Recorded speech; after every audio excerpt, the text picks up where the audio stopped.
کربلا اسیران کربلا بلند الصلوات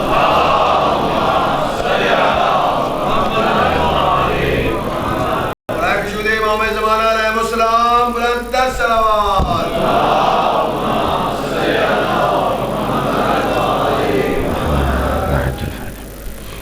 اعوذ باللہ من الشیطان الرجیم بسم اللہ الرحمن الرحیم الحمد للہ الذی نور قلوب العارفین بنور معرفتہ واثبت فؤاد انبیائہ واولیائہ بقصص الانبیاء والمرسلین واکمل ایمان المسلمین والمؤمنین بولایت علی امیر المؤمنین علیہ السلام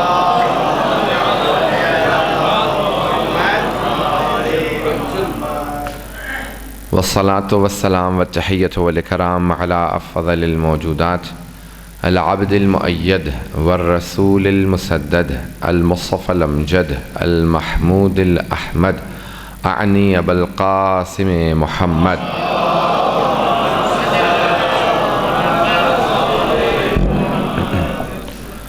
وعلى روحه ونفسه وسهره ووسيه سید الاتقیاء والاسفیاء مولا الموالی امام المتقین علی بن ابی طالب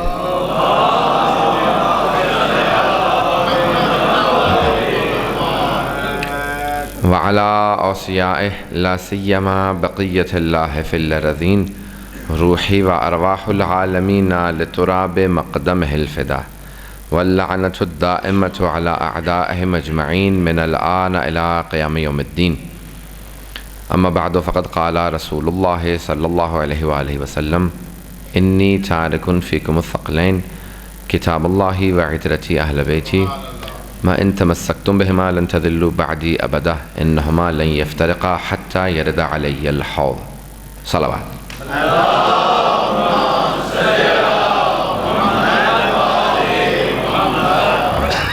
سورہ فاتحہ کی درخواست کی مرحوم شیخ سیف اللہ اطہر کے لیے ابن شیخ محمد حسین اطہر اور اس خاندان کے جملہ مرحومین کے لیے تمام حاضرین کے تمام مرحومین کے لیے اور تمام شہداء ملت جعفریہ کے لیے الفاتحہ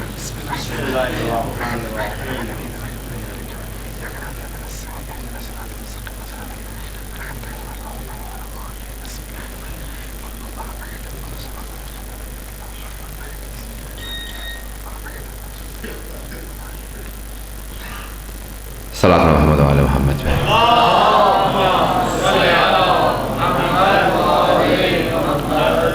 سید قائم کاظمی کافی شدید علیل ہیں ان کی صحتیابی کے لیے اپنے اپنے تمام مریضوں کی صحتیابی کے لیے پریشانیوں کی دوری کے لیے دعاؤں کی استجابت کے لیے اور مؤمنین کی حفاظت کے لیے بآواز بلند صلوات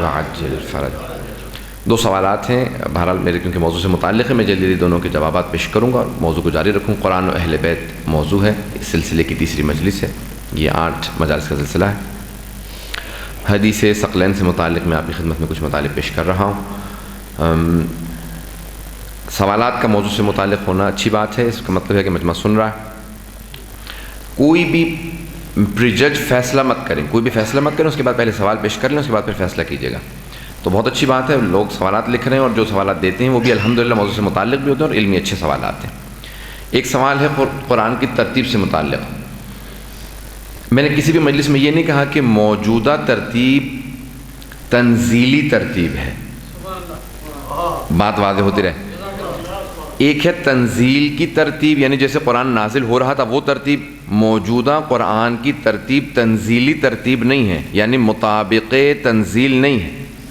وہ ترتیب نہیں ہے جس طرح سے قرآن نازل ہوا تھا لیکن موجودہ ترتیب پیغمبر اسلام کی دی ہوئی ترتیب ہے ان دونوں چیزوں کے اندر فرق ہے دیکھیں ایک مرتبہ تنزیل ہے ایسے سورے آ رہے ہیں پیغمبر اسلام اگر آپ اٹھا کے دیکھیں سورہ فاتحہ مکی سورہ مکے میں نازل ہونے والا سورہ ہے لیکن اکثر مکے میں نازل ہونے والے سورے بہت مختصر سورے ہیں اور وہ آخر قرآن میں پائے جاتے ہیں اب آخر قرآن میں ہے پیغمبر اسلام نے جو ترتیب دی ہے اس کے اندر سورہ فاتحۃ الکتاب جیسے کتاب کا دیباچہ لکھا جاتا ہے پتہ نہیں بات ہے یا نہیں. دیباچہ لکھا جاتا ہے تو آپ نے کہا دیکھو اس قرآن کے اندر یہ مضامین ہیں، توحید ہے، نبوت ہے، ہدایت ہے، قیامت سے متعلق ہے. جو کچھ اس کتاب کے اندر ہے یہ فاتحۃ الکتاب میں تلخیص ہو رہا ہے. پھر اس کے بعد سورہ طوال یعنی جو طولانی سورے ہیں ان کو ابتدا میں رکھا اور جو مختصر سورے ہیں ان کو اواخر میں رکھا ہے. تو ترتیب خود موجودہ ترتیب ایک اعجاز قرآن کا، قرآن معجزہ ہے، زندہ معجزہ ہے.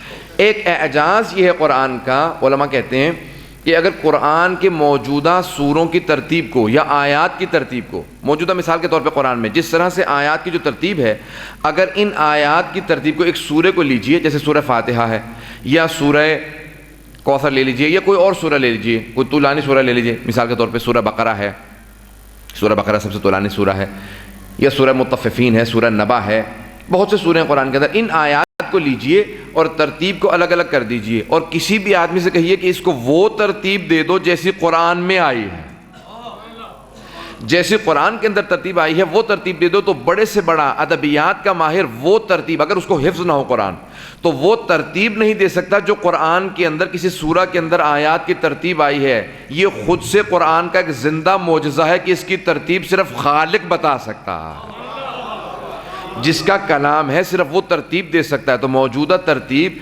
یہ ایک زندہ اعجاز ہے قرآن کا کہ کوئی اس کی ترتیب کو آگے پیچھے کر کے آیات کو رکھ دیں. کہیں یہ سورہ نبا کی 40 آیات ہیں، مختصر سی آیات ہیں. عربی ادبیات کا، صرف، نحو، بلاغہ کا، معانی بیان بدی کا ماہر ہو، اس کے سامنے آیات 40 رکھ دیجئے کہ یہ سورہ نبا کی آیات ہیں. اختلاف یہ نہیں ہے کہ کسی سورہ کے اندر آیات کم ہو گئی ہیں یا زیادہ ہو گئی ہیں، یہی اختلاف ہو سکتا ہے نا کہ آیات کی ترتیب آگے پیچھے ہو گئی ہے. تو ایک معجزہ یہ ہے کہ موجودہ آیات کو سوائے جس کا کلام ہے، جس پہ نازل ہوا ہے یا جو اس کے محافظ ہیں، ان کے علاوہ موجودہ آیات کی کوئی بھی ترتیب نہیں دے سکتا. یہ ترتیب خود سے ایک معجزہ ہے کہ یہ خالق کا کلام ہے. اب اس کی زیادہ تفصیلات میں نہیں جاؤں گا. تو تنزیل کے حساب سے نہیں ہے، لیکن جو ترتیب ہے، تدوین ہے، یہ خود پیغمبر اسلام کی ہے اور اس کو غیر معصوم کے علاوہ کوئی بھی ترتیب بیان نہیں کر سکتا. یہ قرآن کا ایک زندہ معجزہ ہے. اس کی تفصیل پڑھنے کے لیے التمہید پڑھ لیجئے، آیت اللہ محمد ہادی معرفت کی، اور بہت سے بڑے بڑے علماء نے کتابیں لکھی ہیں. دوسرا معرفت خدا سے متعلق یا معرفت نبی اور امام سے متعلق کہ آیا پوری طرح سے معرفت حاصل ہو سکتی ہے؟ کل میں نے پیش کیا تھا کہ معرفت، انہوں نے کہا کہ نہیں، بے معرفت، سوال بھی بالکل درست ہے کہ بے معرفت ہمیں انکریج کیا گیا ہے، حوصلہ افزائی کی گئی کہ خدا کی بے معرفت عبادت مت کرو، اور جو بغیر امام کی معرفت کے مر جائے وہ جاہلیت کی موت مرا ہے. دیکھیں معرفت کے درجات ہیں، اگر درجات نہ ہوتے تو پیغمبر یہ نہ کہتے کہ ایمان کے 10 درجات ہیں، سلمان کے پاس 10 کے 10 درجات ہیں. اگر درجات میں فرق نہ ہوتا تو پیغمبر کبھی نہ کہتے کہ ایک کے پاس 10 درجات ہیں، ایک کے پاس 9 ہیں، ایک کے پاس 8 ہیں. معصوم کا مقام کچھ اور ہے. اور خود سے یقین کے آیت اللہ عبد الہادی شیرازی نے، جنہوں نے یہ پوری فلسفے سے متعلق بہت بڑی بڑی کتابیں لکھی ہیں، منظومہ جن کی کتاب ہے، انہوں نے لکھا خود یقین کے 400 درجات ہیں حدیث کے مطابق. اب میں حدیث کی صرف روشنی میں بات کر رہا ہوں. تو اب یہ معرفت کیا چیز ہے؟ کتاب التوحید کا میں نے ترجمہ کیا، میں نے پہلے بھی کہا تھا، اس کے اندر کثرت سے احادیث ہیں کہ کوئی بھی خداوند متعال کو، کوئی انسان خدا کو کما حق ہو اس کی معرفت حاصل نہیں کر سکتا. اگر خدا عقل میں آ جائے تو پھر خدا ہی نہیں ہے، کیونکہ عقل محدود ہے، خدا لامحدود ہے. عقل میں آ ہی نہیں سکتا. آپ کوئی بھی کہنا کہ میں خدا کو سمجھ گیا ہوں، اس کا مطلب ہے یہ کچھ بھی نہیں سمجھا ہے. خدا کو سمجھنا امکان. خود اگر جنت کے اندر صرف ایک جمود ہو اور جنت میں ہم چلے جائیں، اس کے بعد پھر کچھ نہ ہو، کوئی ترقی نہ ہو، اور وہاں پہ ہم ایک ہی اسٹیگننٹ پوزیشن کے اندر رہیں، ایک مسلسل ایک حالت میں رہیں کہ صرف اور صرف ہمارے لیے لذتیں ہیں اور کچھ نہیں ہے، تو پھر جنت سوائے بوریت کی اور کسی چیز کا نام نہیں ہے. میں جملہ پیش کر گئے آپ کے سامنے. اگر صرف کھانے پینے کا، لذتوں کا نام جنت ہو تو جنت سوائے بوریت کی اور کسی چیز کا نام نہیں. جنت خدا کی معرفت کا نام ہے، اور وہاں معرفت سکھانے والے خود سے نبی اور امام ہوں گے. خدا کا یعنی جنت میں بھی ایک تکامل ہے، انسان اپنا تکامل طے کرتا رہے گا اور کمالات فائز ہوتا چلا جائے گا، لیکن کبھی بھی جنت میں بھی رہتے ہوئے انسان کاملاً کما حق خدا کی معرفت حاصل نہیں کر پائے گا. یہی تو ایک تکامل کا نام ہے کہ انسان کبھی بھی خدا کو کما حق ہو انسان نہیں سمجھ سکتا، جتنا بھی سمجھ لیں نہیں سمجھے۔ یہی حال نبی کا بھی، نبوت کا بھی ہے، یہی حال امامت کا بھی ہے کہ کبھی بھی کوئی پوری طرح سے سمجھ نہیں سکتا، کوئی بھی نہیں سمجھ سکتا۔ خود نبی کا، امام کا مقام اور ہے، اور آج تک جتنی بھی ہے یہ خود سے جتنی معرفتیں ہوتی چلے جائیں۔ اب اس کے اندر بہرحال میں تفصیلات میں نہیں جاؤں گا کہ ابھی تک ہمیں بہت سی چیزیں سمجھ میں ہی نہیں آئی ہیں، اور ہم یہ بھی نہیں سمجھے، بعض اوقات ہم جہل مرکب کا شکار ہیں منطق کی روح سے۔ اور خود امیر المومنین کا فرمان ہے، میں ایک فرمان کو پیش کروں گا اور اس کے بعد بات کو آگے بڑھا دوں گا۔ اس سوال کے اندر میرے آلریڈی 15 منٹ نکل گئے۔ حضرات مولا امیر المومنین کا فرمان ہے، کہا کہ چار طرح کے لوگ، چار طرح کے ہوتے ہیں۔ توجہ ہے، لوگ چار طرح کے ہوتے ہیں، اب ترتیب آگے پیچھے ہو سکتی ہے لیکن مولا فرماتے ہیں لوگ چار طرح کے ہیں۔ رجلون لا یدری ولکنہ یدری بانہ یدری، ایک وہ آدمی ہے جو علم نہیں رکھتا لیکن یہ علم رکھتا ہے کہ وہ علم نہیں رکھتا۔ فہو متعلم، تو کہا کہ وہ طالب علم ہے، فانصروہ، اس کی ضرور مدد کرو۔ جو علم نہیں رکھتا لیکن یہ علم رکھتا ہے کہ وہ علم نہیں رکھتا۔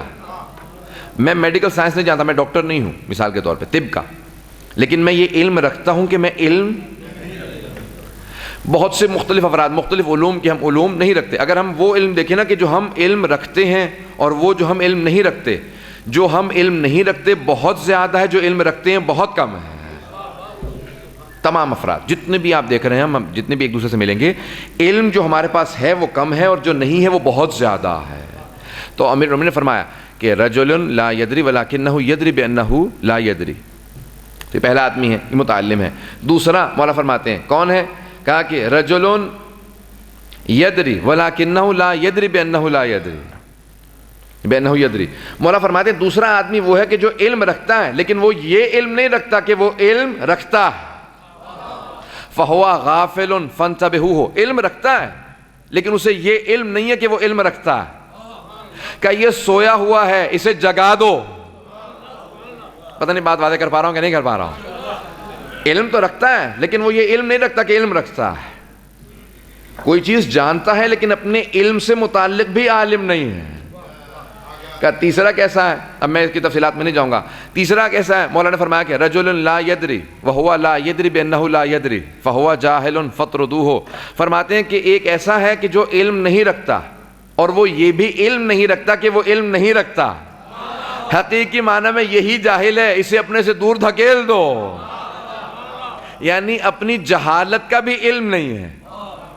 بات واضح ہو رہی ہے؟ اسے کہتے ہیں جہل مرکب، جاہل ہے اور یہ بھی علم نہیں رکھتا کہ جاہل ہے، جاہل ہے لیکن یہ سمجھتا کہ نہیں میں بہت عالم ہوں۔ یہ جہل مرکب کا شکار ہے۔ مولا کہتے ہیں حقیقتاً بس یہی جاہل ہے کہ جو جہالت کے باوجود بھی اپنی جہالت کا بھی علم نہیں رکھتا۔ جو اپنی جہالت کا علم رکھتا ہو وہ سیکھنے والا ہے۔ اور چوتھا مولا فرماتے ہیں رجل یدری وہو یدری بانہ یدری فہو عالم فاتبعوہ۔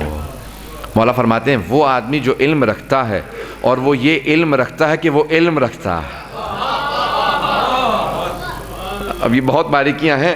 مولا فرماتے ہیں علم رکھتا ہے اور وہ یہ علم رکھتا ہے کہ وہ علم رکھتا ہے، کہ یہی عالم ہے، اسی کی اتباع کرو، اسی کی اتباع واجب ہے۔ تو علم کے ہی میں نے آپ کو بتا دیا 4 درجات ہیں، تو معرفت کے درجات مختلف ہیں۔ اسی طرح سے پھر معرفت کے اندر یقین کے درجات مختلف ہیں، اور پھر یقین کے اندر اور درجات ہیں حضرات، پھر بے انتہا درجات ہیں۔ یہ مختلف درجات ہیں، ایمان کے درجات خود ہیں، تقوی کے درجات اپنے ہیں، معرفت کے اپنے ہیں، یقین کے اپنے ہیں۔ یہ میں کنفیوز کرنے کے لیے نہیں پیش کر رہا ہوں، صرف یہ بتا رہا ہوں کہ علم بہت زیادہ پھیلا ہوا ہے۔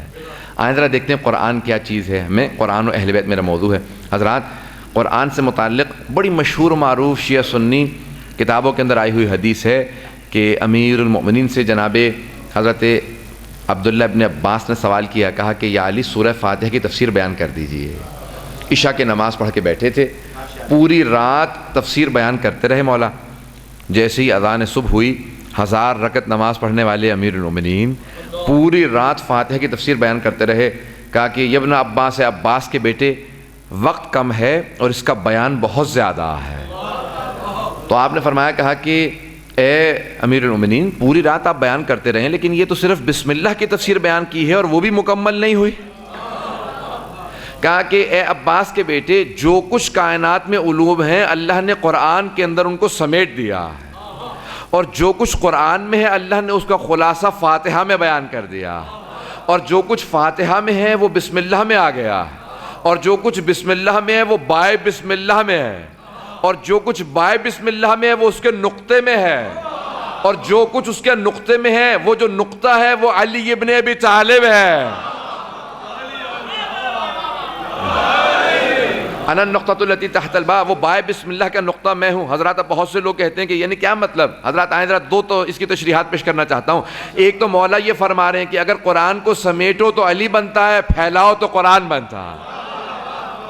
غور کیجئے گا حضرات، میں نے کبھی سی ڈی خریدی قم مقدس سے ایک سی ڈی خریدی، اس میں 2000 سے زیادہ کتابیں ہیں، 2000 سے زیادہ کتابیں۔ تو میں نے کہا اس میں کون کون سی کتابیں ہیں؟ اس میں کہا کہ فقہ کی اکثر کتابیں ہماری جو بھی مصادر اصلی ہیں موجود ہیں، اصول کے مصادر اصلی موجود ہیں، تفسیر کے اصلی مصادر موجود ہیں، حدیث کے، رجال کے، تاریخ کے اکثر کتابیں موجود ہیں۔ میں نے کہا قرآن بھی ہے؟ کہاں قرآن بھی ہے۔ کہ قرآن کہاں ہے اس پوری سی ڈی کے اندر؟ 2000 سے زیادہ کتابیں، قرآن کہاں ہے؟ تو کہنے لگا کہ آئے سید، کہنے لگے اس کے اندر ایک نقطے کے برابر، میں نے پیش کر دیا کیا ایک نقطے کے برابر۔ حضرات اس زمانے میں لوگ سمجھ نہیں رہے تھے جو مولا کہہ رہے ہیں کہ سمیٹ دو قرآن کو تو نقطہ بنتا ہے۔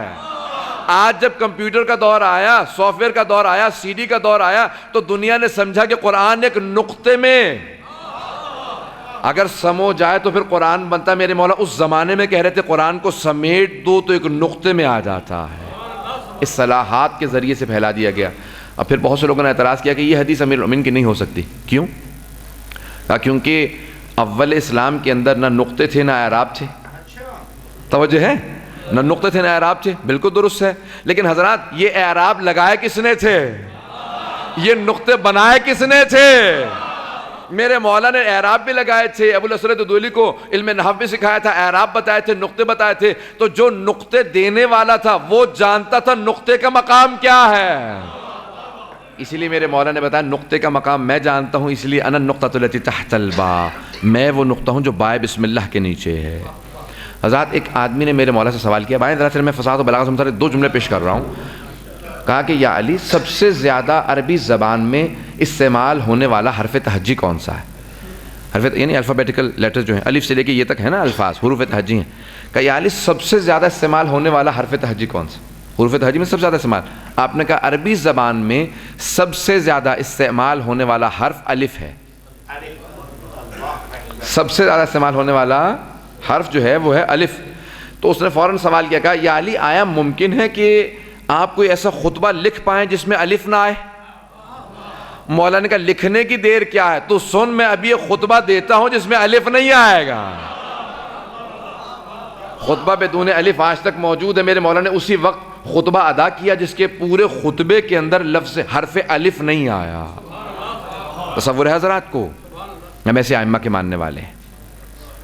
حضرات کسی اور نے کہا کہ یا علی، آپ نے قرآن میں نقطے لگا دیے اور بہت زیادہ نقطے ہیں، بے پہ نقطہ ہے، بے کے نیچے ایک نقطہ، تے پہ 2 ہیں، ثے پہ ہیں، جیم، خے، ذال، زے، شین، ضاد، ذوئیں، نون، قاف، فے، یہ کتنے نقطے، بہت زیادہ ہیں۔ کہ یا علی، ایسا ممکن ہے کہ کوئی ایسا کلام ترتیب دیا جائے جس کے اندر وہ حروف آئیں جن میں نقطہ نہ ہو؟ مولانا نے کہا ابھی سن، میں ایک ایسا خطبہ دوں گا جس کے اندر پورے خطبے کے اندر وہ حروف آئیں گے ہی نہیں جن میں نقطے ہوتے ہیں۔ اسی لیے مولا کے کلام کو نہج البلاغہ کہا جاتا۔ فضائل مناقب اور ہیں، قرآن کو سمجھانے والے ہی اہل بیت ہیں۔ قرآن کو اہل بیت کے علاوہ کوئی سمجھا ہی نہیں سکتا ہے۔ اگر اہل بیت اس کی ترتیب کو نہ بتاتے تو اور کوئی ترتیب بتانے والا تھا؟ قرآن کی ترتیب کو کوئی ترتیب دے ہی نہیں سکتا۔ قرآن کی موجودہ ترتیب اہل بیت علیہ السلام۔ حافظ، حضرات ہمارے ہاں حافظ نہیں محافظ قرآن ہے۔ اہل بیت محافظ قرآن ہے، حفاظت کرنے والے ہیں۔ جب قرآن کے اوپر حرف آ رہا تھا قرآن میں یہ ہے نہیں ہے، ایسے ہے ویسے ہے، اس وقت اہل بیت دفاع کر رہے تھے، حفاظت کر رہے تھے۔ خدا کہہ رہا تھا اس قرآن کی میں خود سے میں نے نازل کیا، اِنَّا نَحْنُ نَزَّلْنَا الذِّكْرَ وَإِنَّا لَهُ لَحَافِظُونَ، بے شک ہم نے اس ذکر کو نازل کیا، ہم اس کی حفاظت کرنے والے ہیں۔ تو وہ نمائندے بھیجے گا نا جو حفاظت کریں گے۔ حضرت آئندہ میں پیش کرنا چاہتا ہوں پورے دین کے خلاصے کو آپ کے سامنے چند جملوں میں پیش کرنا چاہتا ہوں۔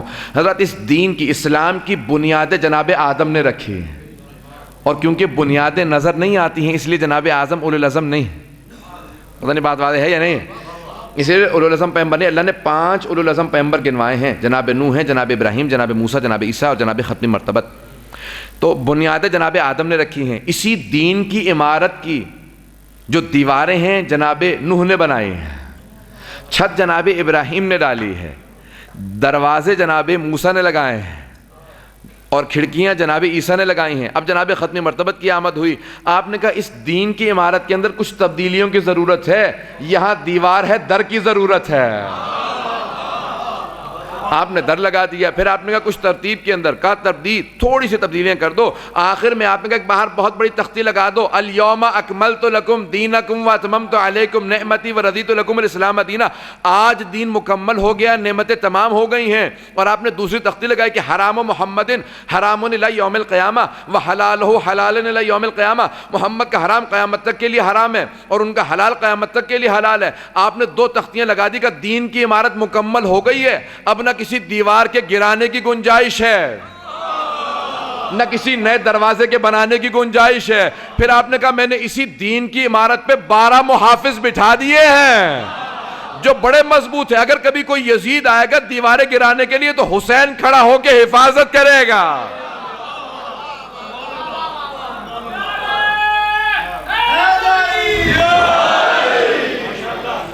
آپ نے غور فرمایا اس پورے دین کی حفاظت کے لیے 12 محافظ ہیں، وہ 12 امام ہیں، اور ہر طرح سے قرآن کی، دین کی، اسلام کی حفاظت کرنے والے 12 امام ہیں. کبھی کبھی دین پہ آنچ نہیں آ سکتی. حضرات اللہ نے بڑے مضبوط ہاتھوں میں اسلام دیا ہے، بڑے مضبوط ہاتھوں میں قرآن دیا ہے. نہ کبھی قرآن میں تبدیلی آ سکتی ہے، نہ کبھی دین میں تبدیلی آ سکتی ہے. قرآن کے پہنچانے والے پیغمبر اسلام ہیں. آئیں ذرا حضرات کبھی بھی مت سمجھا کیجئے کہ یہ غلو ہے کچھ ہے. میں آج پیغمبر اسلام سے متعلق کچھ فضائل پیش کرنا چاہتا ہوں جن کو قرآن دیا گیا، جن کے قلب اطہر پہ قرآن نازل ہوا. خدا چاہتا تو قرآن کو نازل کر دیتا، پہاڑ پہ جاؤ جا کے لے آؤ. بلکہ خود خدا کہتا ہے کہ اگر ہم اس قرآن کو لو انزلنا ھذا القرآن علی جبل، اگر ہم اس قرآن کو پہاڑ پہ نازل کر دیتے تو تم دیکھتے کہ خاش وہ ٹکڑے ٹکڑے ہو جاتا، ریزے ریزے ہو جاتا. قرآن میں طاقت، دیکھیں پہاڑوں میں طاقت نہیں تھی قرآن کو لینے کی، لیکن قلب پیغمبر اسلام نزول وحی کا اور اس پورے کے پورے قرآن کی وحی کے نزول کی مرکز اور اس جگہ کا کہا جاتا ہے جہاں پہ قرآن نازل ہو رہا ہے. حضرات آئیں ذرا میں پیش کرنا چاہتا ہوں کون ہے پیغمبر اسلام. اب یہاں تک بات پہنچ چکی ہے، میں بات کو آج تفصیل سے پیش کرنا چاہ رہا تھا، اگر وقت نہیں رہا تو کل انشاءاللہ جاری رکھوں گا. آئیں ذرا پیغمبر اسلام کون ہے. ابھی اعلان رسالت نہیں ہوا، ابھی کوئی انتظار کرے گا، سب انتظار کریں گے کہ جب 40 برس کے ہوں گے اس وقت ہم ایمان لے کے آئیں گے. اس وقت نبوت کا جب اعلان نبوت ہوگا، اعلان رسالت ہوگا، ہم اس وقت ایمان لے کے آئیں گے. پیغمبر اسلام کا پورے مکے کے اندر چرچا ہو گیا کہ کوئی صادق و امین ہے، جس تجارت میں جاتے ہیں اس میں بے انتہا نفع ہوتا ہے. جناب خدیجۃ الکبریٰ نے سلام اللہ علیہا نے جب سنا تو آپ نے بلا بھیجا، کہا میری طرف سے دعوت دیجئے کہ میرا مال تجارت آپ لے جائیں مکے سے دمشق کی جانب. تو پیغمبر اسلام نے دعوت کو قبول کیا، کہا کہ میری کچھ شرائط ہیں، یہ شرائط ہیں، میں یہ مال نہیں لے جاتا ہوں، یہ چیزیں لے جاتا ہوں. حضرات ابھی حلال و حرام کا ابھی نزول نہیں ہوا، ابھی شریعت نافذ نہیں ہوئی ہے. کون سی حلال چیزیں ہیں، کون سی حرام ہیں، پیغمبر ابھی سے بتا رہے ہیں. میں ایک ایسی شریعت کا پابند ہوں کہ اس میں کچھ چیزیں حلال ہیں، کچھ حرام ہیں. کہا یہ مال تجارت لے جاؤں گا، یہ نہیں لے جاؤں گا. شرائط آپ نے پیش کی، کہا ساری شرائط قبول ہیں. کہا اتنا حصہ میرا ہوگا نفع کا، اتنا حصہ میرا ہوگا. کہا ہمیں قبول ہے. جناب خدیجۃ الکبریٰ کا ایلچی تھا میسرہ، کہا کہ میسرہ اگر یہ نفع میں میرے مال کو بیچے تو نفع میں بیچ دینا، اگر نقصان میں بیچے تو نقصان میں بیچ دینا. یہ کہے دن ہے چاہے تارے چمک رہے ہوں کہنا دن ہے، یہ کہے رات ہے چاہے سورج چمک رہا ہو کہنا رات ہے. یہ روک دے رک جانا، یہ کہے چل دو چل دینا. میسرہ جو یہ کہے ویسا کرنا. ابھی دنیا نزول قرآن کی منتظر رہے گی کہ اطاعت پیغمبر سیکھیں. جناب خدیجہ ابھی سے اطاعت سکھا، ابھی سے جناب خدیجہ اطاعت پیغمبر اسلام سکھا رہے. توجہ ہے مجمع کی میرے ساتھ. ابھی جناب خدیجہ نے کہا کہ جیسا یہ میرے مال تجارت کو جیسا خسارے میں بیچے خسارے میں بیچ دینا، نفع میں بیچے نفع میں بیچ دینا. بس میسرہ ایک کام ہے تمہارا، ایک ذمہ داری. کبھی بھی فرمائیے حکم کیا ہے. کہا میسرہ جو کچھ دیکھو ان کے ساتھ جو کچھ دیکھو مجھے منو عن بیان کر دینا۔ اس کا مطلب ہے کہ بی بی توقع رکھ رہی ہیں کہ یہ کوئی مظہر العجائب ہے۔ اب ایک مرتبہ جناب میسرہ ساتھ چلے گئے، واپس آئے، کہا کہ بی بی آپ کو کبھی اتنا نفع نہیں ہوا جتنا ان کے جانے سے ہوا۔ میں اپنے الفاظ میں پیش کروں کہ یہ رحمت للعالمین جو ہے، کہا بی بی اتنا نفع آج تک آپ کو نہیں ہوا جتنا ان کے جانے سے۔ بی بی نے فوراً کہا جتنا مال تجارت ہے میں سب آپ کے سامنے پیش کرتی ہوں، آپ چاہے سب رکھ لیجئے۔ آپ جناب ختم مرتبت نے فرمایا کہ نہیں، جتنا کہا تھا، جتنا میں نے نفع کے لیے کہا تھا نا کہ میں مال تجارت لے جاؤں گا، اتنا نفع میرا ہوگا، باقی سب آپ کا ہے۔ کہا اتنا ہی لوں گا، اس سے زیادہ نہیں۔ کہا میں خود سے پیش کر رہی ہوں، چاہے تو رکھ لیجئے۔ کہا نہیں، کہنا میری امانت کی علامت تھی، رکھنا میری صداقت کی علامت۔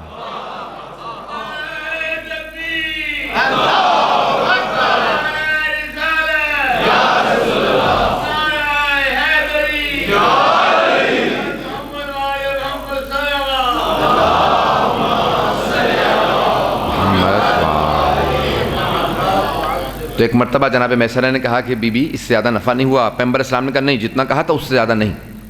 حضرات یہ نزول قرآن ان کے قلب پہ ہے، اور زندہ قرآن پیغمبر کی ذات ہے، ان کی آل ہے۔ آئیں ذرا میں پیش کر رہا ہوں کون ہے پیغمبر اسلام، توجہ کیجئے گا میرے ساتھ۔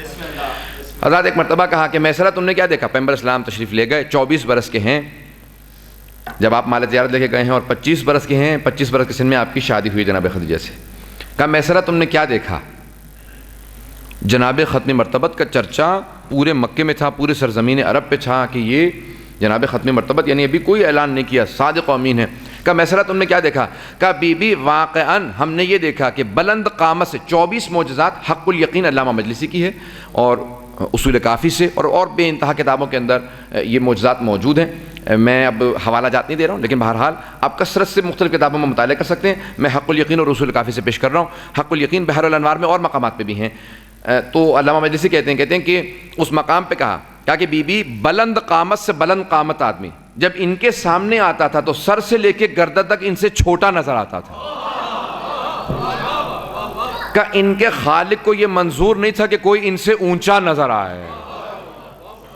کہ بلند قامت سے کہا پیغمبر اسلام کوئی معاذ اللہ بیتوں کے لمبے نہیں تھے، بے انتہا بالکل متوازن، ایک جیسا پیغمبر اسلام کو ہونا چاہیے، لیکن کہا کہ کوئی بھی ان سے بلند، ان کے سامنے سر سے لے کے گردن تک چھوٹا نظر آتا تھا۔ کہ پیغمبر اسلام کے جسم سے متعلق 24 معجزات لکھے، میں سارا نہیں پیش کروں گا۔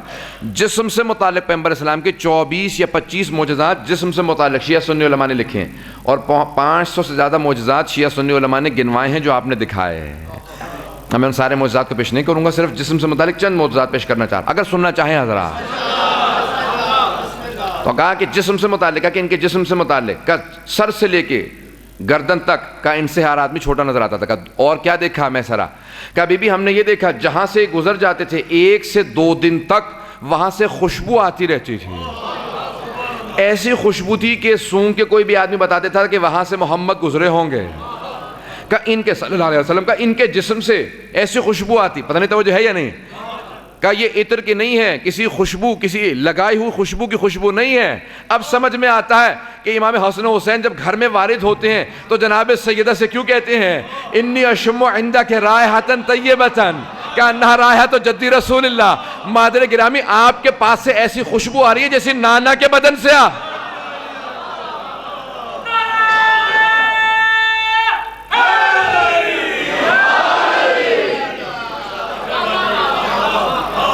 کہ ان کے جسم سے ایسی خوشبو آتی ہے 1 سے 2 دن تک کہ کوئی بھی آدمی جہاں سے گزرتے تھے فوراً بتا دیتا تھا، پتہ نہیں توجہ ہے یا نہیں ہے؟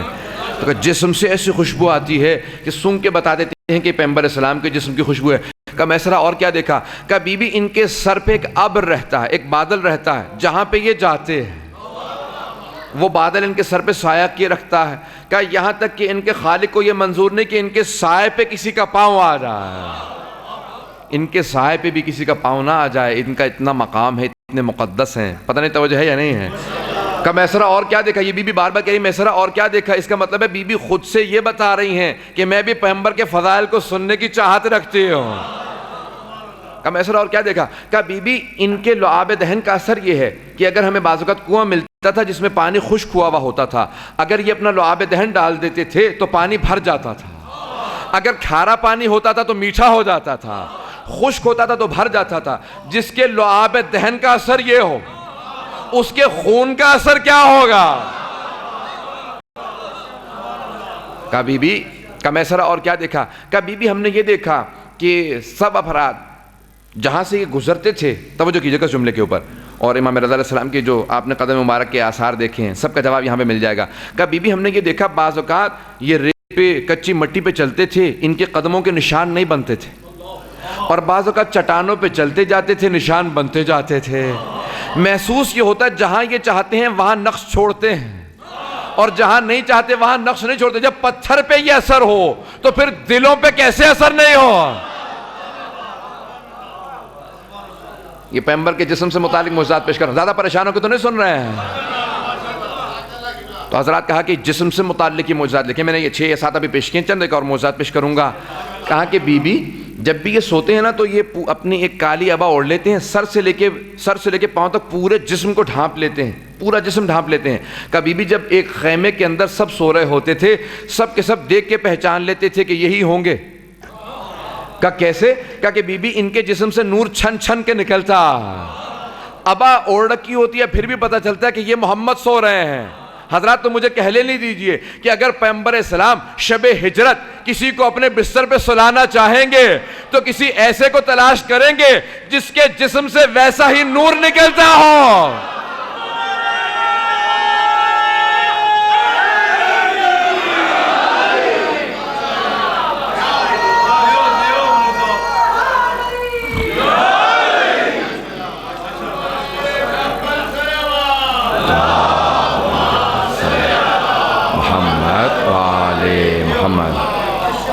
کبھی بھی ان کے جسم سے نور چھن چھن کے نکلتا ہے، تو اب پیغمبر اسلام شب ہجرت کسی ایسے کو تلاش کریں گے، جانتے ہیں چاروں طرف دیکھنے والے اپنے نہیں ہیں، مشرکین ہیں، بڑی تنقیدی نگاہ سے دیکھیں گے۔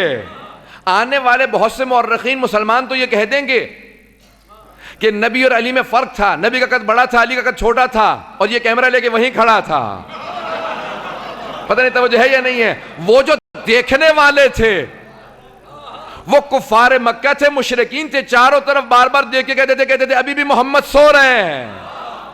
جب ایک مرتبہ چادر کو کھینچا، نیزوں کو ایک مرتبہ گھبونا چاہا، تو فوراً میرے مولا سے سوال کیا کہ رک جاؤ، یہ محمد نہیں ہے، علی ہیں۔ تو کہا یا علی یہ آپ ہے، محمد کہاں ہے؟ کہا میرے پاس امانت رکھوا کے نہیں گئے تھے۔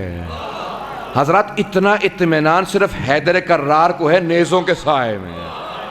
حضرات میں تفصیلات میں نہیں جانا چاہتا، بس بھی حضرات جناب خدیجۃ الکبریٰ پوچھتی گئیں جناب میسرہ بتاتے کہ جسم میں کیسے کیسے انوار تھے۔ کبھی بھی ان کی پیشانی سے نور نکلتا ہے، کبھی بھی ان کی پشت پہ، یا بعض افراد نے لکھا بازو پہ ایک مہر نبوت، بہرحال انہوں نے مہر نبوت نہیں کہا لیکن ہمارے علماء نے لکھا وہ مہر نبوت تھا۔ کبھی بھی ان کے بازو پہ یا پشت پہ نشان ہے کہ اگر وہاں سے کپڑا ہٹ جائے تو نور نکل کے آسمان سے مل جاتا ہے، جس کے لیے خود سے ایک صحابی رسول نے جب پیغمبر نے آخری خطبے میں کہا تھا اگر میں نے کبھی کسی پہ ظلم کیا تو اپنا بدلہ لے لے، تو ایک صحابی نے کہا یا رسول خدا آپ نے ایک مرتبہ مجھے تازیانہ مارا تھا، کہا مجھے یاد نہیں پڑتا میں نے کبھی کسی پہ ظلم کیا ہو۔ کہا نہیں یا رسول خدا، کہا کہ ٹھیک ہے تم بھی اس کو تازیانہ دو، درہ دو، میری کمر پہ درہ مار دے۔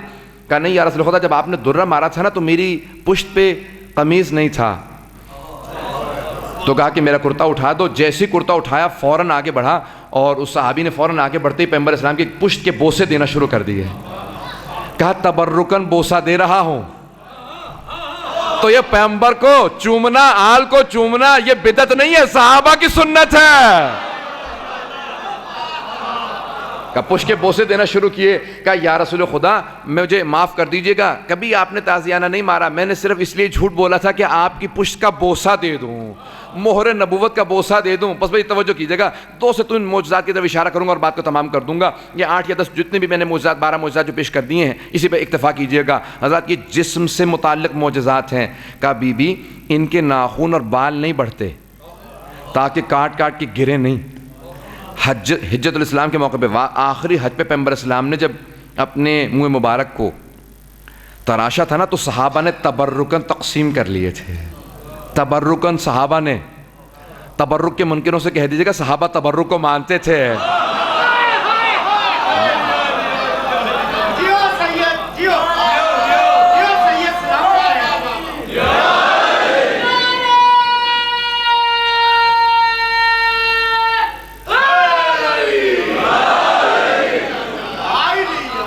آپ نے غور فرمایا نا. تو تبرکن سارے صحابہ نے پیغمبر اسلام کے منہ مبارک کو، آج بھی چلے جائیے کشمیر میں چلے جائیے گا تو وہاں پہ منہ مبارک ہیں، حضرت بل کے نام سے منہ مبارک ہے نا، پیغمبر اسلام کے بال ہیں حضرت ختم مرتبت کے. تو کہاں ایک مرتبہ سر کے بال تراشے تھے، سارے صحابہ نے تبرکن تقسیم کر لیے. کہ جب بھی ہاتھ پہ رکھ کے دعا مانگتے تھے دعا قبول ہوتی تھی. حضرات مجھے جملہ کہہ لینے دیجئے، اگر کسی کو برا بھی لگے گا جملے کو ضرور پیش کروں گا.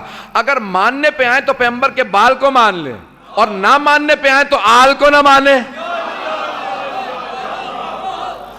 یہ آل ختم مرتبت ہے، آل کو ضرور مانیے گا.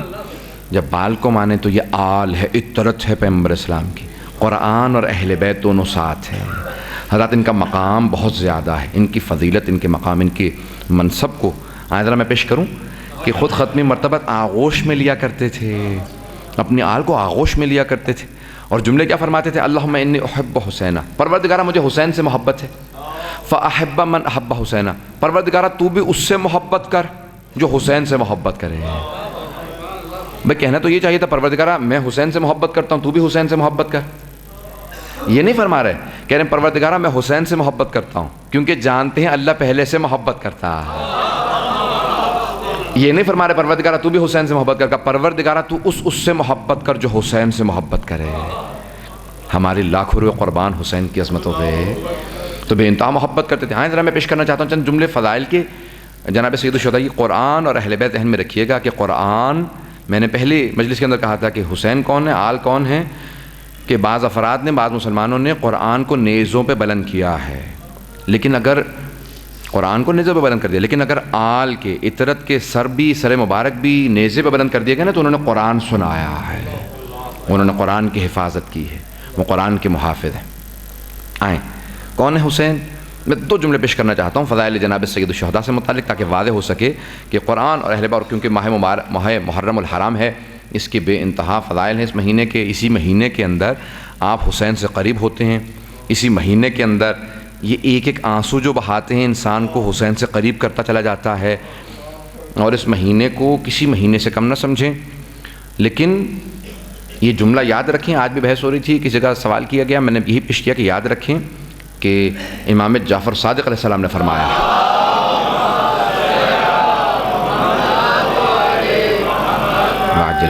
کہ وَتَبَرَّكَتْ بِهِ بَنُو امیہ، اس مہینے کے روز عاشور کو بابرکت قرار دیا کس نے؟ بنو امیہ نے.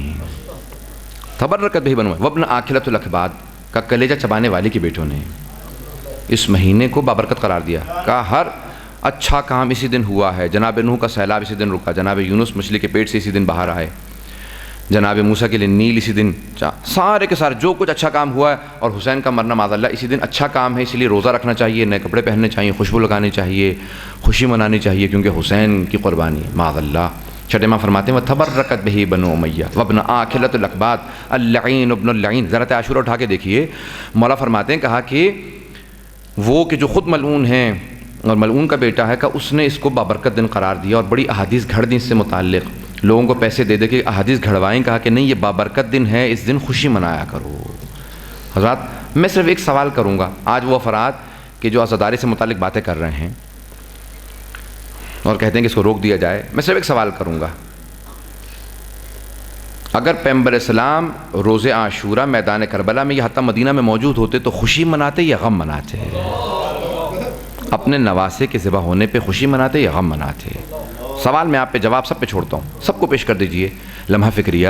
وہ افراد جو کہتے ہیں نہیں سنت رسول پہ چڑھنا چاہیے اور پیغمبر اسلام نے سب کچھ کہہ دیا، اگر روز عاشور اگر خوشی اور غم ٹکرا جاتے ہیں نا تو غم کو اولویت ہوتی ہے. اگر خوشی اور غم ٹکرا جائیں، ہمارے ائمہ علیہ السلام نے بتایا کہ اس دن کوئی خوشی کا دن تھا ہی نہیں، یہ شروع سے غم کا دن تھا، انبیاء نے غم منایا ہے. میں پیش کروں گا آخر میں. حضرات یہ آج پوری دنیا کے اندر کیوں ایک مرتبہ آج 21ویں صدی سے متعلق میری کثرت سے مجالس موجود ہیں پاکستان میں، ٹھیک ہے میرا لاہور کے اندر آپ کے ساتھ پہلا اتفاق ہے، یہاں پہ جامعۃ الازہر کے اندر میں اور مقامات پہ پڑھتا رہا ہوں، میں مسلسل اس پہ پچھلے 6-7 سال سے مجالس پیش کر رہا ہوں کہ 21ویں صدی اہل بیت کی صدی ہے. کوئی تصور یہ نہ کرے ظلم ہو رہا ہے، عزاداری رک جائے گی، مظالم ہوں گے، یہ جلوس رک جائیں گے. حضرات ایک سپرنگ ہوتا ہے نا، جتنا زور سے دباتے ہیں اتنا زیادہ اچھلتا. یہ عزاداری رکنے والی نہیں ہے، عزادار رکنے والے نہیں ہیں حضرات۔ جب دربار یزید میں نہ رک سکے حضرات، جب مروان نہ رکا سکا، جب وہ جو دفن ہو گئے، مٹ گئے، جو عزاداری مٹانا چاہتے تھے، متوکل ختم ہے، قبروں کے نشان نہیں ملتے حضرات۔ آج کوئی وہ افراد جو عزاداری سے مقابلہ کرتے تھے، کسی کا نام و نشان نہیں ہے دنیا کے اندر۔ اگر کہیں قبر مل جائے یزید کی تو ٹھوکر مار کے کہیے گا اٹھ، بتا تو کہاں ہے، میرا مولا آج بھی زندہ ہے حضرات۔ اگر اس عزاداری کے اندر کوئی کچھ نہیں رکھا ہے، اگر حسین کے ماتم میں کچھ نہیں رکھا، آج کے موجودہ تناظر کے اندر کسی شاعر نے کہا اگر حسین کے ماتم میں کچھ نہیں رکھا تو پھر یزید کے بچوں میں کھلبلی کیوں ہے؟ اگر حسین کے ماتم میں کچھ نہیں رکھا تو پھر یزید کے بچوں میں کھلبلی کیوں ہے؟ یہ آج جو پوری دنیا کے اندر یہ جگہ جگہ باتیں کرتے ہیں کہ عزاداری روک دی جائے، حضرات اب سے 100 سال پہلے تصور نہیں کیا جا سکتا تھا کہاں کہاں عزاداری ہوگی۔ میں ایک جملے کو پیش کر رہا ہوں حضرات، دربار یزید ہے، آج نہ سنیے گا اس جملے کو، آج سنیں گے تو آپ کہیں گے ہاں بالکل سچ ہے، نہیں، سچ تھا، سچ ہے، سچ رہے گا، کیونکہ جناب زینب کبریٰ کا جملہ ہے۔ لیکن آج نہ سنیے گا اس جملے کو، ذرا 1400 سال پیچھے جا کے جملے کو سنیے گا حضرات۔ اس وقت جب بی بی دربار یزید میں جملہ کہہ رہی تھی، کوئی تصور نہیں کر سکتا تھا یہ بی بی کیا کہہ رہی ہیں۔ قیدی بی بی جس کے ہاتھوں میں رسیاں ہوں، چادر چھین لی گئی ہو، یہ کیا کہہ رہی ہیں؟ لوگ تو ترس کھا رہے ہوں گے، کیا کہہ رہی تھی بی بی؟ دربار یزید میں کہہ رہی تھی، یزید سے مخاطب ہو کے کہہ رہی تھی۔ جب اس نے امام سجاد کو بٹھوا دیا تھا، امام سجاد جب کھڑے ہوئے نا خطبے کے لیے، بی بی خطبہ نہیں دینا چاہتی تھی، امام سجاد خطبہ دینا چاہتے تھے۔ ایک مرتبہ یزید نے کہا خطبے سے روک دو، قیدیوں کو اجازت نہیں ہے کہ ہمارے دربار میں بول سکے بغیر اجازت کے۔ کچھ آدمیوں نے امام سجاد کی زنجیروں کو ہلایا، خاردار طوق کو ہلایا اور کہا کہ بیٹھ جائیے، اب قیدی ہیں۔ ایک مرتبہ میری بی بی نے جناب سید سجاد کو دیکھا اور کھڑی ہو گئیں۔ جب بی بی نے کہا میں خطبہ دینا چاہتی ہوں، کہا کہ بٹھا دو، اجازت نہیں ہے میرے دربار میں کوئی خطبہ دے سکے۔ بی بی نے کہا کون روکے گا؟ تو مجھے روکے گا؟ اب پورے دربار کا ماحول بدل گیا، سارے وہ جو 500 درباری بیٹھے تھے کہا کہ یزید ایک قیدی بی بی ہے، ایک عورت ہے، بوڑھی ہے، قیدی ہے، ہاتھوں میں رسیاں ہیں، یہ کیا کر لیں گی؟ خطبہ دے لینے دے۔ اس نے کہا تم نہیں جانتے یہ علی کی بیٹی ہے۔ ایک مرتبہ جناب زینب کبریٰ کھڑی ہو گئی اور کھڑے ہونے کے بعد خطبہ شروع کیا، اور خطبے کے جس جملے کو پیش کرنا چاہتا ہوں، بی بی نے کہا کہ یا یزید، او یزید، کد قیدک وسعا سعیک وناسب جہدک واللہ لا یمحو ذکرنا اہل البیت۔ او یزید، تو نے جتنا مکر و فریب کرنا تھا کر لیا، اگر تیرے میں ہمت ہے اور دھوکے دے لے۔ تو نے جتنی کوشش کرنی تھی کر لی، جو کچھ تو کر سکتا تھا تو نے کر لیا۔ واللہ، دیکھیں میں کہہ رہا ہوں آج نہ سنیے گا، 1400 سال پیچھے جائیے۔ ایک مرتبہ بی بی نے کہا خدا کی قسم ہم اہل بیت کا ذکر مٹنے والا نہیں ہے۔ یہ اس وقت کہہ رہے ہیں بی بی۔ یزید کون ہے؟ جس کا تاج اس کا ہے، تخت اس کا ہے، حکومت اس کی ہے، دربار اس کا ہے، فوج اس کی ہے، دولت اس کی ہے، پروپیگنڈا اس کا ہے، اور ایک قیدی بی بی کھڑے ہو کے کہہ رہی ہے اے یزید ہمارا ذکر مٹنے والا نہیں ہے۔ آج نہ سنیں، آج تو پوری دنیا میں ذکر ہے۔ حضرت تھوڑی سی دیر کی 1400 سال پیچھے جائیے، آپ تصور کیجئے، کوئی یقین کر سکتا، کسی کو باور آ سکتا تھا کہ ایسا ہوگا؟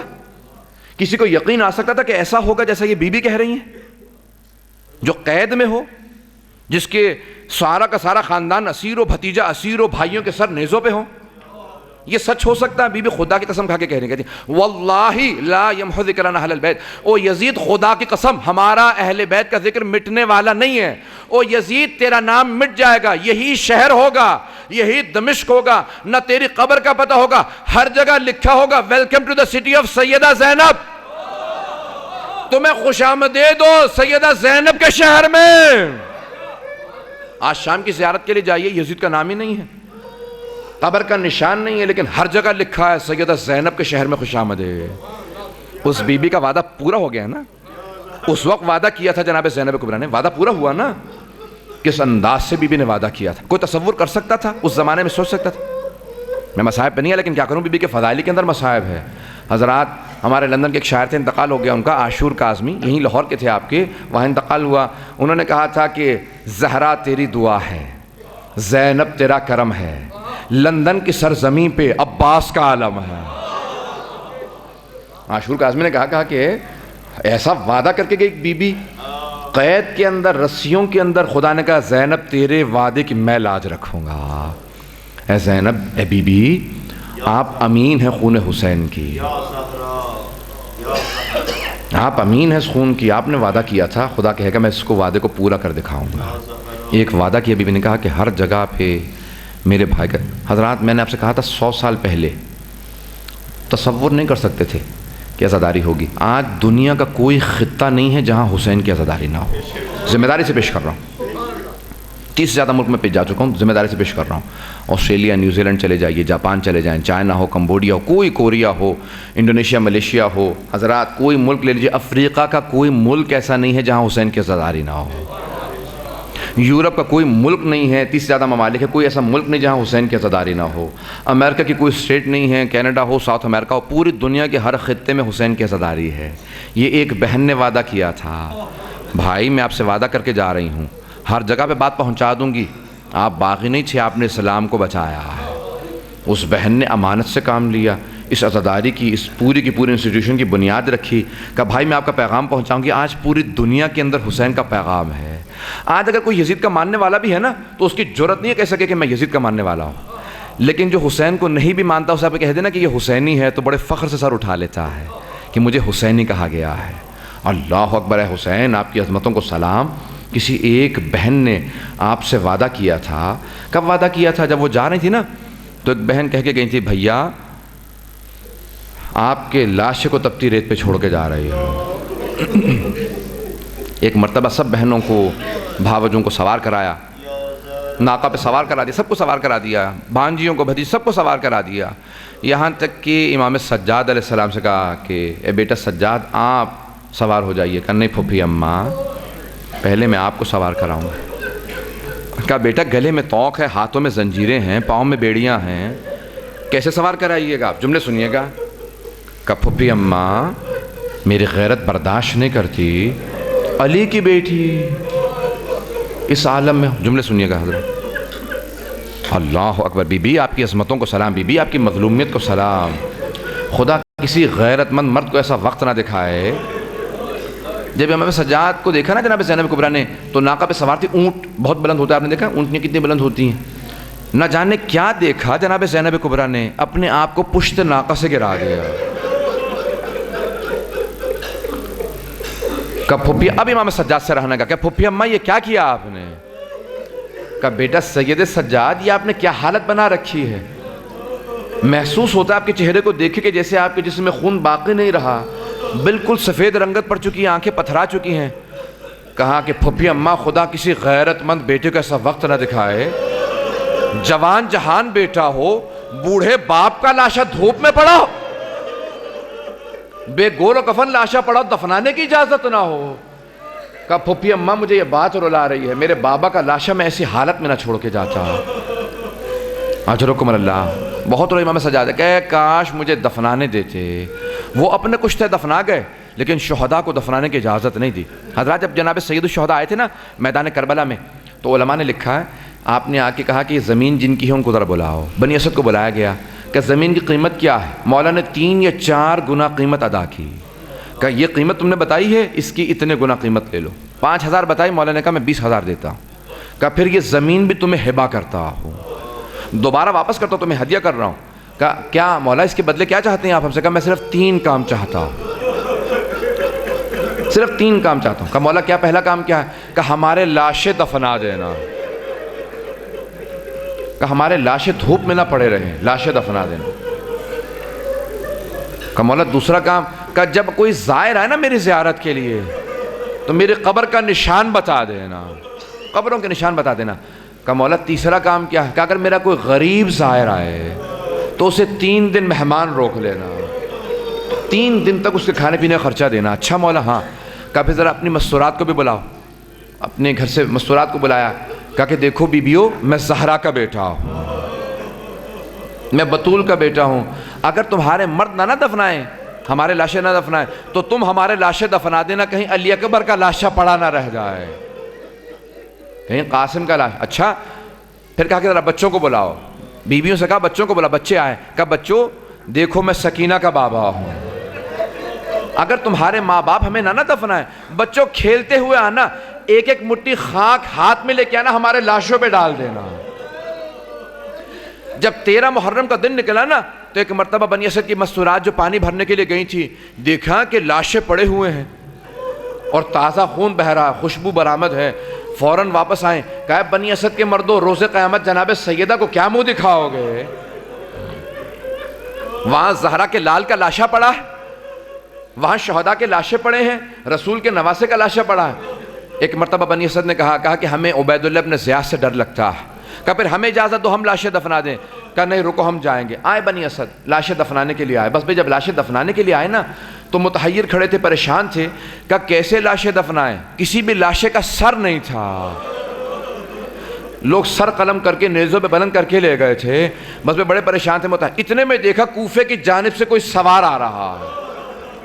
وہ سوار آتے آتے ایک مرتبہ فوراً اپنے گھوڑے سے اترا، چلنے لگا، آگے بڑھتے بڑھتے سارے لاشوں کے درمیان سے ہوتا ہوا وہ سوار ایک لاشے کے کنارے کھڑا ہوا، روتے ہوئے کہنے لگا کہ بابا آپ کے بعد پھپھیوں کی چادریں چھینے گئے، بابا مجھے تازیانے مارے گئے، بابا میرے گلے میں توق ڈالا گیا، بیڑیاں پہنائی گئیں، بابا در چھینے گئے بیویوں کے۔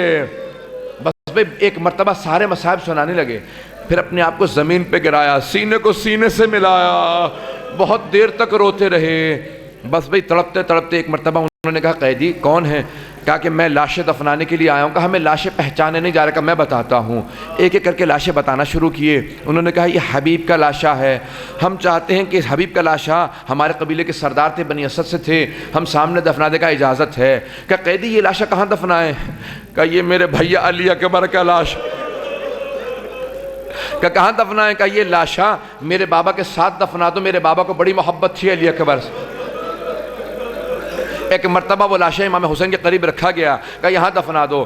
کہا قیدی یہ لاشا، سارے لاشیں بتاتے رہے۔ ایک مرتبہ بنی اسد آئے، کہا قیدی ایک لاشا فرات کے کنارے پڑا، اس لاشے کو اتنے گرز مارے گئے ہیں کہ ہم جس عضو کے نیچے ہاتھ رکھتے ہیں وہ عضو ٹوٹ کے ہاتھ میں آ جاتا ہے۔ کہا وہ میرے چچا عباس کا لاشا ہے، کہا اس لاشے کو وہیں دفنا دو۔ بس ایک مرتبہ آئے، کہا قیدی اس لاشے کو، کہا سب پیچھے ہٹ جاؤ، امام کو صرف امام دفناتا ہے۔ ایک مرتبہ میں سجاد نے کہا سب ہٹ جاؤ، بہت بزرگ مرجع تقلید جب نجف میں مصائب پڑھ رہے تھے نا زائرین نے کہا کہ آقا کچھ مصائب بتا دیجئے امام حسین کے، تو انہوں نے روک ایک جملہ کہا رونے والوں سے، امام حسین کے رونے والوں سے کہہ دینا، پیغام دے دینا میری طرف سے، کہا جب بھی کوئی حسین کی زیارت کے لیے آئے نا تو سونے چاندی کی زری دیکھ کے اور فانوس دے کے کبھی دھوکہ نہ کھائے، وہ جو اندر لاشا ہے نا وہ بڑا زخموں سے چور چور، کہ بڑا زخموں سے چور چور لاشا ہے۔ کہ میرے مولا سجاد نے ایک چٹائی بچھائی، اپنے بابا کے اعضاء کو جمع کرنا شروع کیا، کہ سارے اعضاء کو جمع کیا۔ بڑے بزرگ سے، میں بہت بڑے بزرگ سے پیش کر رہا ہوں جملوں کو، سخت جملے مجھے اگر برداشت نہ ہو، سادات غیر سادات اگر برداشت نہ کر سکے مجھے معاف کیجئے گا۔ ایک مرتبہ امام سجاد لاشا دفنانا چاہتے تھے، مدینے کا رخ کیا، کہا یا جدہ یا رسول اللہ میری مدد کیجئے گا۔ نجف کا رخ کیا، کہا اے دادا علی مرتضی، کہا آگئے سب دفنانے کے لیے، کہا کٹے ہوئے گلے کے نیچے رسول عربی نے ہاتھ رکھے، ٹوٹی ہوئی پسلیوں کے نیچے علی مرتضی نے ہاتھ رکھے، امام حسین کی ٹانگوں کے نیچے حسن مجتبی نے۔ جب لاشا اٹھایا امام سجاد قبر میں اترے، جب لاشا لینا چاہتے تھے ایک بی بی کو کنارے پایا، کہا سجاد آرام سے لاشا لینا، میرا بیٹا بڑا زخموں سے۔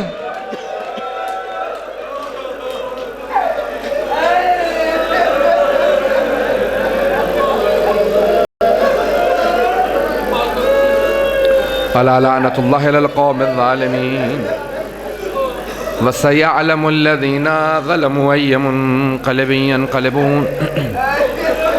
بس اس سے پہلے کہ میں ماتم کے لیے کہوں، میں ہمیشہ واسطہ دے کے دعا کیا کرتا ہوں، ہاتھوں کو بلند کیجئے گا، میں دعا کہ پروردگارہ تجھے واسطہ ہے امام سجاد کا۔ معالی السبتین میں لکھا ہے، سوگنامہ سب جگہ اکثر مقاتل میں نے دیکھا ہے، امام سجاد نے جب قبر کو بند کیا نا تو اس کے بعد اپنی انگلی سے ایک جملہ لکھا قبر پہ، امام حسین کی قبر پہ، کہا ھذا قبر ابی الحسین الذی قتل غریبا وعطشانا، غریبا ومظلوما وعطشانا، کہ یہ میرے بابا حسین کی قبر ہے جنہیں غربت کے عالم میں، مظلومیت کے عالم میں پیاسا ذبح کر دیا گیا۔ پروردگارہ امام حسین کی مظلومیت کا واسطہ امام زمانہ کے ظہور میں تعجیل فرما۔ پروردگارہ ظلم بہت بڑھ چکا، ظلم کے خاتمے کے لیے پروردگارہ ہمارے گنہگار آنکھوں کو امام زمانہ کی زیارت نصیب فرما۔ پروردگارہ ہم سب کی عاقبت بخیر فرما۔ پروردگارہ تجھے واسطہ ہے، جب جانے لگے تو پوچھا بنی اسد نے کہ آپ کون ہیں؟ کہا میں سید سجاد ہوں، پھپھیوں کو قید خانے میں اعجاز سے چھوڑ کے آیا تھا صرف بابا کو دفنانے کے لیے۔ پروردگارہ تجھے واسطہ ہے اس امام کا جو مسلسل قید کے اندر تازیانے کھاتے رہے۔ پروردگارہ امام کی مظلومیت کا واسطہ، پروردگارہ امام کے پاؤں کے زخموں کا واسطہ، ہماری گنہگار آنکھوں کو امام زمانہ کی زیارت نصیب فرما۔ پروردگار جتنے مومنین مریض ہیں سب کو شفا کاملہ عاجلہ عنایت فرما، جو بے اولاد ہیں سب کو اولاد عنایت فرما، مقروضوں کے قرضوں کا ادا فرما۔ عراق کے، شام کے، بحرین کے، پاکستان کے، افغانستان کے حالات خراب ہیں، پروردگارہ مومنین کی، عزاداروں کی، زائرین کی حفاظت فرما۔ پروردگارہ آگے آنے والے جلوسوں کی حفاظت فرما۔ پروردگارہ امام بارگاہوں کی حفاظت فرما، ہمارے مقامات مقدسہ کی حفاظت فرما، شام کے روضوں کی حفاظت فرما۔ پروردگارہ ہم سب کو زندگی میں امام حسین کی زیارت نصیب فرما، آخرت میں امام حسین کی شفاعت نصیب فرما۔ پروردگارہ بہت گنہگار ہیں لیکن پروردگارہ امام زمانہ کے ماننے والے ہیں، ایک امام زمانہ سے کہ ایک نظر کرم ان سب مجمع پہ کر دے۔ مولا بڑی عقیدت سے آئے ہیں، مولا قسم کھا کے کہتا ہوں اگر یہ مؤمنین، یہ عزادار کربلا میں ہوتے کبھی سید الشہداء کا لاشا پامال نہ ہونے دیتے۔ مولا وعدہ کر کے کہتے ہیں کہ ہم کبھی بھی آپ کی یتیمہ بچیوں کو تماچے نہ لگنے دیتے۔ پروردگارہ یہ عقیدت قبول فرما، یہ ہماری بہنیں، میری بیٹیاں، یہ سب کے سب پروردگارہ عزادار یہ سب آئے ہیں، پروردگارہ سب کی عزاداری قبول فرما، ان آنسوں کو جو رمال جناب سیدہ میں جگہ عنایت فرما۔ پروردگارہ تجھے واسطہ ان لاشوں کا جو 3 دن دھوپ میں پڑے رہے، پروردگار ان لاشوں کی عظمتوں کا واسطہ شام کے روضوں کی حفاظت فرما۔ ربنا تقبل منا انك انت السميع العليم بحق محمد وآلہ الطیبین الطاہرین المعصومین۔ ماتم حسین یا حسین۔